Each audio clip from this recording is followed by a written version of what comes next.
¿Qué tal, amigos de ON24? Nos encontramos nuevamente para seguir analizando novedades impositivas y hoy nos vamos a dedicar a analizar lo que ha pasado en la provincia de Santa Fe, porque finalmente, a principios de este mes de marzo, fue aprobada la reforma que debió haber sido tratada sobre finales del 2017, pero por cuestiones legislativas y otras discusiones internas de la Cámara de la Legislatura santafesina, obviamente, se lo pasó para este año.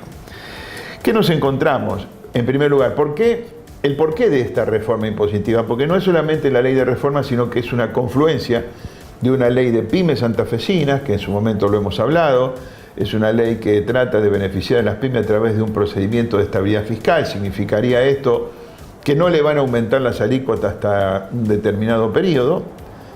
Hay un mantenimiento para pymes de alícuota hasta el 2019, que originariamente estaba previsto esa fecha, y se lo llevó al 2021. Y también la ley de, como decía, reforma impositiva y el compromiso fiscal, por supuesto, que se firmó con las naciones y las provincias, de ir eliminando paulatinamente ingresos brutos y sellos en los próximos 5 años. ¿Por qué se quiere eliminar ingresos brutos? ¿O por qué se planteó la reducción primero y la eliminación posterior?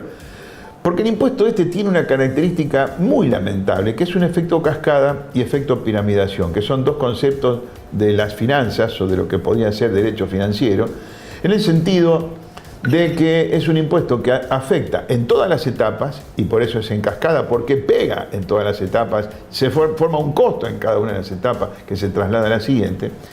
Y el efecto piramidación es porque la tasa efectiva final que se recauda por este impuesto es mucho mayor a la nominal que se aplica en cada una de las etapas. O sea que en el fondo se termina pagando muchísimo más que la mera alícuota que usted va a ver en cada una de las etapas. Por supuesto que ese impacto tan fuerte sobre el precio final del producto impacta sobre dos aspectos que son muy importantes. Primero, la competitividad natural de la empresa, es un costo fiscal elevado.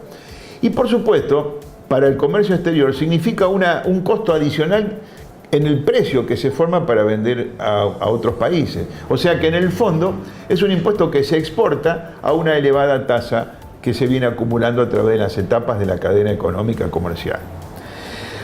¿Cuáles son las principales modificaciones que hemos tenido en esta ley? Porque debemos tener claro lo siguiente. Hay una decidida vocación de proteger a las pymes, en alguna medida en sintonía con la resolución de la Secretaría, que se llama CEPYME, Secretaría de la Pequeña y Media Industria Nacional, de tratar de compatibilizar una especie de protección al desarrollo de pequeñas industrias, que en definitiva, como ustedes saben muy bien, es lo que más facilita el crecimiento y el desarrollo, como ha pasado ya históricamente en otros países europeos, donde el gran impulso económico lo dieron las pymes. Lo hizo el Estado Nacional Argentino con la ley de pymes el anteaño pasado, y la provincia de Santa Fe en alguna medida se ensambló fundamentalmente con una promesa de estabilidad fiscal, es decir, de no aumento de las tasas de impuestos. Pero en el fondo, lo que vimos es la eliminación de exenciones en la industria alimenticia. Ojo, del curtido y terminación del cuero, fabricación de artículos de marroquinería, talabartería, fabricación de calzados y sus partes, y la producción primaria de todas aquellas empresas que se encuentren radicadas en la provincia de Santa Fe. ¿Qué quiero decir con esto? Que hasta ahora estas industrias estaban protegidas y no pagaban por la actividad específica que tenían. Por supuesto que sí estaban pagando ingresos brutos cuando se vendían fuera de la jurisdicción de la provincia de Santa Fe, pero acá en nuestra provincia no. Las actividades primarias quedaron incluidas en el ámbito del impuesto, pero una vez que finalice la vigencia de la ley PYME santafesina, que contempla el compromiso de estabilidad fiscal hasta el 31 de diciembre de 2020. Es decir, que en alguna medida se le quita la exención, pero se le mantiene mientras dure la ley de responsabilidad o el compromiso de responsabilidad fiscal hasta el 2020. Bueno, ¿y qué quedaría como cosa importante? ¿Cómo se calcula? Hay que calcular el promedio de las ventas de los 3 últimos años para saber si el monto de ventas, que es el parámetro para la inclusión dentro del concepto de pymes o no, le permite estar exento o estar alcanzado por este impuesto. Se toma el promedio de los 3 últimos años y para eso hay que basarse en la resolución 340 de la CEPYME. Yo creo que usted debería hacer análisis de si el promedio de venta de los últimos 3 ejercicios, finalizados hasta el 31 de diciembre de 2017, está dentro del parámetro que fija la ley, la resolución de la CEPIME. Entonces, en síntesis, para la actividad primaria podemos decir que las ventas en Santa Fe, la actividad primaria continuará con la exención hasta el 2019 y en virtud del consenso fiscal continuará la exención, pero van a pagar el 1% cuando vendan fuera de la provincia de Santa Fe, como viene ocurriendo. En el caso de la industria, en el caso de la actividad industrial, van a tributar cuando superen los 760 millones de pesos de promedio de los 3 últimos años.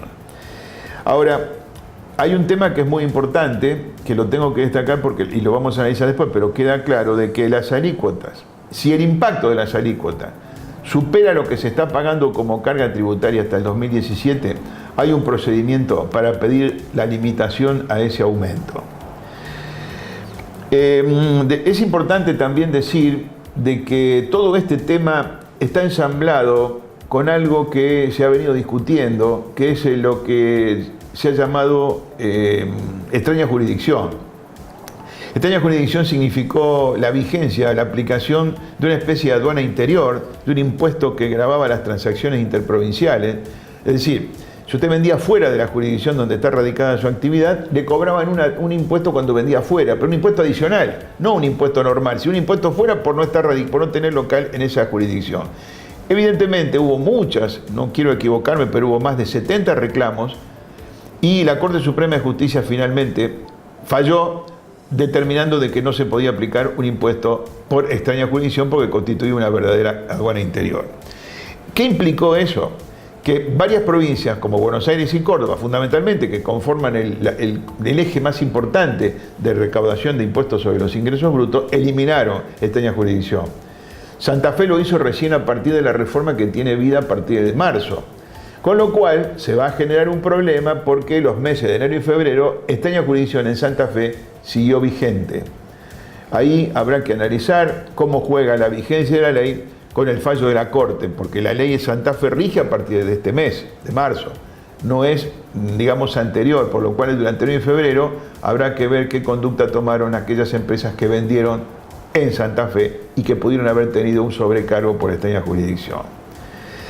De todas maneras, vamos a decir que mientras estén dentro del promedio de 760 millones de pesos de ventas, para volver un poco a cuánto quedaría una actividad, estaría en el 0% si no llega a ese monto. O sea, que se mantiene por la estabilidad fiscal y se mantiene por estar dentro de ese valor. Con lo cual, uno se pregunta, ¿por qué se hizo esta reforma? Si en definitiva quito exenciones, pero por otra norma las mantengo. ¿Y qué queda como corolario de esto? Que aparentemente todo esto también tuvo como fundamento gravar con impuesto a los ingresos brutos a aquellas que estaban exentas y que estaban tributando, que van a tributar por encima de los 760 millones. Es decir, que en alguna medida pareciera que todo esto apuntaba a tener un impacto impositivo sobre las que superen el promedio de 760 millones de pesos de los 3 últimos años.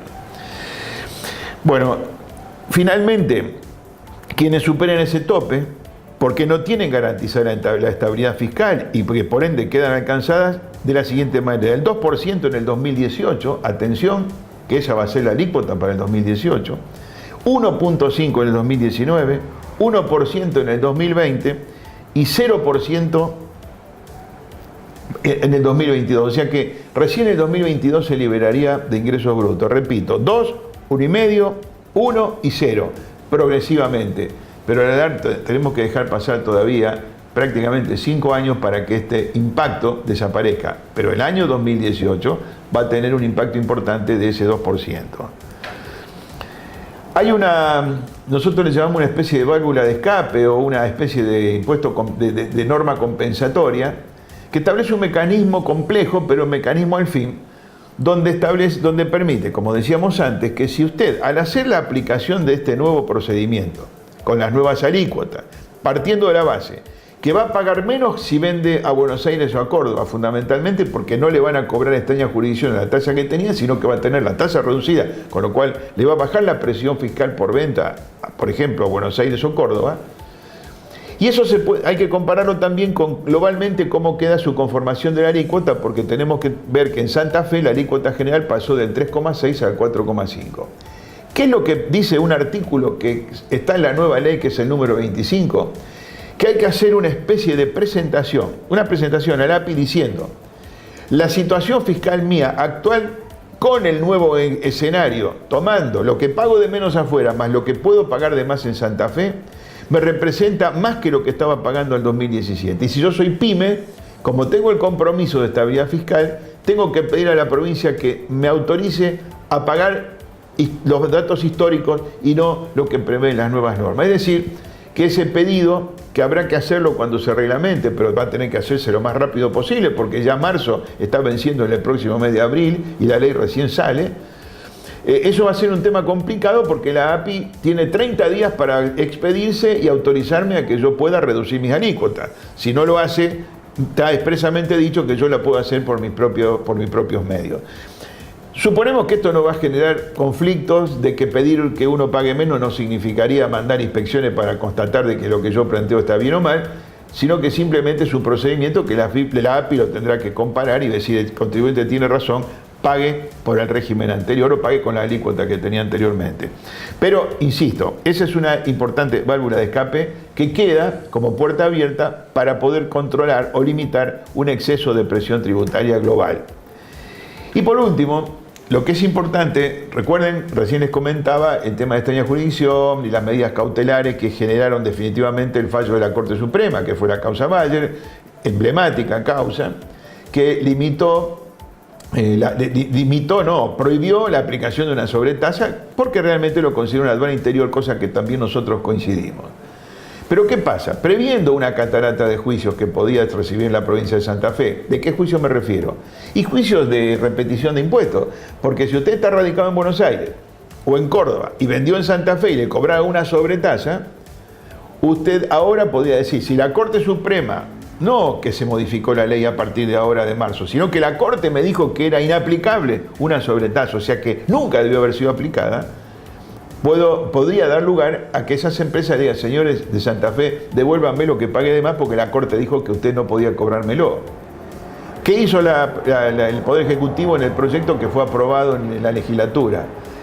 Le puso límite a la repetición y dijo que para poder repetir un impuesto sobre los ingresos brutos hay que probar que el impuesto no fue trasladado al precio, o sea, la teoría del empobrecimiento. Es lo más difícil, porque eso también está en el orden nacional con la ley de procedimientos impositivos respecto a los impuestos al consumo, donde se establece que para pedir la devolución del impuesto al consumo tengo que mostrar o demostrar al Estado, cuando pido la devolución, de que yo me hice cargo del impuesto y no que lo incluí en el precio, porque si hice eso, la provincia o la nación, en los casos similares, me dice: mi amigo, usted me pide que yo le devuelva el impuesto, pero usted lo trasladó al precio y el consumidor ya se lo pagó. Quiero decirle esto, que pusieron una traba, lo que no significa que no se pueda, en la medida que cada uno pueda defender, o demostrar, mejor dicho, de que el impuesto al consumo no fue trasladado a los precios. Esto es muy importante, hay muchas más cosas para hablar de Santa Fe, pero creo que la esencia es que usted analice la situación con sus disposiciones, la luz de su empresa, los montos de ventas, la actividad, y que vaya viendo cómo se encuadra, porque no es un tema simple, sobre todo porque ha habido muchas asimetrías en las provincias, ha habido diferencias de criterio en algunas cosas en las provincias, y bueno, hay que compatibilizar, sobre todo para quienes están en convenio multilateral, porque a la larga una misma actividad está teniendo diferentes tratamientos impositivos en diferentes jurisdicciones. En emisiones posteriores vamos a seguir analizando cuestiones conflictivas de esta naturaleza y otras que, como siempre lo hacemos, de interés impositivo. Hasta pronto.